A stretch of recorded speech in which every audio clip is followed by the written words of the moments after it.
نحمده ونصلي ونسلم على رسوله النبي الكريم وعلى آله وصحبه اجمعین۔ ایسا جانور جو اس قدر بیمار ہو یا اس قدر کمزور ہو کہ وہ اپنی بیماری یا کمزوری کی وجہ سے اپنے پیروں پر چل کر کے قربان گاہ تک نہ پہنچ سکتا ہو، ایسے جانور کی قربانی کرنا جائز نہیں ہے۔ ہمارے معاشرے میں ایک کمزوری یہ پائی جاتی ہے کہ ایک شخص منڈی میں جاتا ہے جانور خریدنے کے لیے، بکرا خریدنے کے لیے۔ مثال کے طور پہ ایک عیبوں سے پاک صحت مند بکرا اس کو 25,000 روپے کا مل رہا ہے۔ اب وہ بجائے 25,000 روپے کا بکرا خریدنے کے وہ مزید حسین، مزید خوبصورت، مزید طاقتور بکرا خریدنے کے لیے تلاش کرتا ہے۔ پتہ چلتا ہے کہ 50,000 روپے کا ہے، تو اب وہ 50,000 روپے کا خرید کر کے لے آتا ہے مثال کے طور پہ، اور سمجھتا ہے کہ میں نے کوئی افضل کام کیا ہے۔ حالانکہ ایسا کرنا افضل نہیں ہے، بلکہ افضل یہ تھا کہ 25,000 کے 2 بکرے خرید کر کے 2 اللہ کی راہ میں قربان کرتا، ایک واجبی قربانی کا، ایک نفلی قربانی کا۔ لیکن اس نے 50 کا ایک خریدا۔ یہ تو میں کم مثال دے رہا ہوں، لوگ لاکھوں میں خریدتے ہیں، 1.5 لاکھ کا بکرا، 2 لاکھ کا بکرا۔ اگر وہ درمیانہ خوبصورت صحیح سالم عیبوں سے پاک بکرا خریدتا تو 5-6 بکرے آ جاتے، اور وہ اس کے لیے بدر جہاں بہتر، بدر جہاں افضل تھا، بجائے اس کے کہ ایک بکرا خریدا ہے 1.5 لاکھ کا۔ تو یہ بات ذہن میں رکھیے کہ ایک درمیانہ جانور ہو، عیبوں سے پاک ہو، درمیانے درجے کا خوبصورت ہو، یہ کافی ہے۔ اگر آپ صاحب استطاعت ہیں، آپ مزید اللہ کی راہ میں خرچ کرنا چاہتے ہیں، تو آپ قربانیوں میں اضافہ کیجئے، پیسوں میں اضافہ نہ کیجئے۔ دوسری قربانی کیجئے، تیسری قربانی کیجئے۔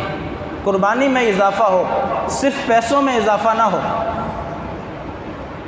شرک کے بارے میں ہم یہ سمجھتے ہیں کہ صرف بتوں کے سامنے سر جھکانا یہ شرک ہے، صرف اللہ تعالیٰ کے ساتھ بتوں کو شریک ٹھہرانا، چاند، سورج، ستاروں کی پرستش کرنا یہ شرک ہے۔ حالانکہ ایسا نہیں ہے، بلکہ اللہ کے نبی علیہ الصلاۃ والسلام فرماتے ہیں کہ مجھے اپنی امت پر شرک خفی پر زیادہ خوف ہے۔ صحابہ اکرام رضوان اللہ علیہم اجمعین نے پوچھا شرک خفی کیا ہے، چھپا ہوا شرک کیا ہے؟ فرمایا ریاکاری ہے۔ تو ریاکاری کو ہم شرک ہی نہیں سمجھتے۔ ایک شخص ہے، وہ 50,000 کا 1 لاکھ کا بکرا خرید کر کے لاتا ہے، سیلفیاں بناتا ہے، میڈیا والوں کو بلواتا ہے، ویڈیوز اپلوڈ کرتا ہے، تو غالب گمان یہی ہے کہ یہ شرک خفی کا مریض ہے، ریاکاری کا مریض ہے، دکھاوے کے لیے کر رہا ہے۔ کیونکہ یہی شخص اس کو دیکھا جاتا ہے جب قربانی ہو جاتی ہے، اسی بکرے کی علائش، اس کی گندگی اس کے دروازے پہ، راستے پہ پڑی ہوتی ہے، نمازیوں کو تکلیف ہو رہی ہوتی ہے، اس وقت 500 کا نوٹ نہیں نکلتا اس کی جیب سے کہ میں یہ صفائی کروا دوں، مسلمان میرے بھائیوں کو تکلیف نہ ہو۔ لیکن وہی شخص 1.5 لاکھ کا 1 لاکھ کا جانور خرید کے لاتا ہے، تصویریں بنواتا ہے، نماز پڑھنے نہیں آتا، تو لازمی سی بات ہے کہ یہ شخص ریاکاری کا مریض ہے۔